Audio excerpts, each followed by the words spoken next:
உடனுக்குடன் அறிவித்து அதுக்கு திட்டத்தை தொடங்கியிருக்கின்றோம் என்ற திருப்தி மக்களுக்கும் இருக்கிறது, விவசாயிகளுக்கும் இருக்கிறது.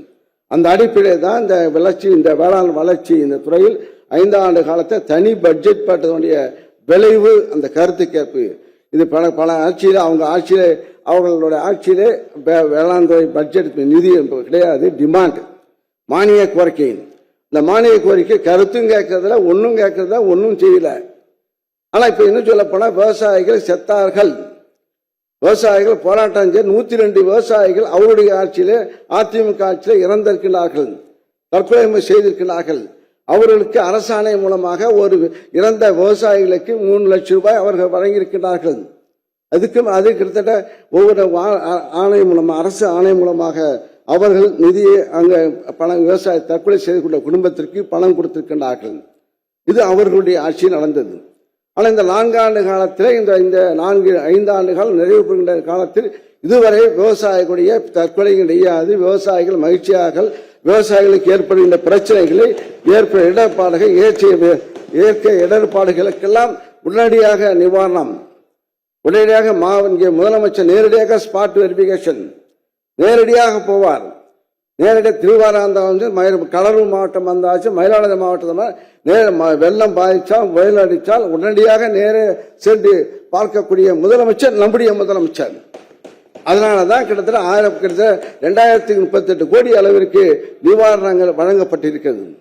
மேட்டூர் அணை தொடங்கி விவசாயிங்க மேட்டூர் அணை ஆண்டுதோறும் அவர்கள் விவசாயிகளுக்கு இங்கே தண்ணீர் திறந்துவிட்டு ஜூன் மாதம் 12ஆம் தேதி ஆண்டுதோறும் மேட்டூருக்கு சென்று தண்ணீரை திறந்து விட்டு உரிய காலத்தை திறந்து விட்டு விவசாயிகளை அங்கே வாழ்வாரத்தை உருவாக்கினார்கள். போன முதலமைச்சருக்கு அங்க போனாங்களா? மேட்டூர் அணை தண்ணீர் திறந்தாங்களா? இவர் நேர மதிக்கின்றார், விவசாயிகளை மதிக்கின்றார். அந்த மதிக்கின்ற காலத்தால் அந்த மேட்டூருக்கு ஜூன் 12ஆம் தேதி என்று அவங்க சென்று அங்கே விவசாயிகளுக்கு நேரடியாக பார்க்கக்கூடியவர். இதுக்கு முன்பு அவங்களுடைய அதிமுக ஆட்சி காலத்தில் ஏற்படுகின்ற வெள்ள பாதிப்புகள்லாம் நேரடியாக இங்கே நம்முடைய முதல்வர் அவருக்கு நேரடியாக வந்து வயல்வெளி போய் எங்களுடைய கடலூர் மாவட்டத்தில் ஒரு கிராமத்துக்கு நாங்கள் டிராக்டர்ல போய் பார்த்தோம். முதலமைச்சர் டிராக்டர்ல உட்கார்ந்து அங்க போய் பாதிக்கப்பட்ட விவசாயியை பார்த்துட்டு வந்தார்.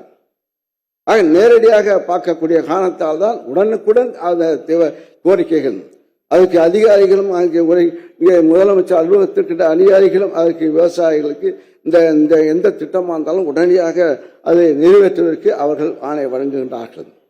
துறையினுடைய அதிகாரிகளும் அதே போல பணியாற்றி கொண்டிருக்கின்றோம்.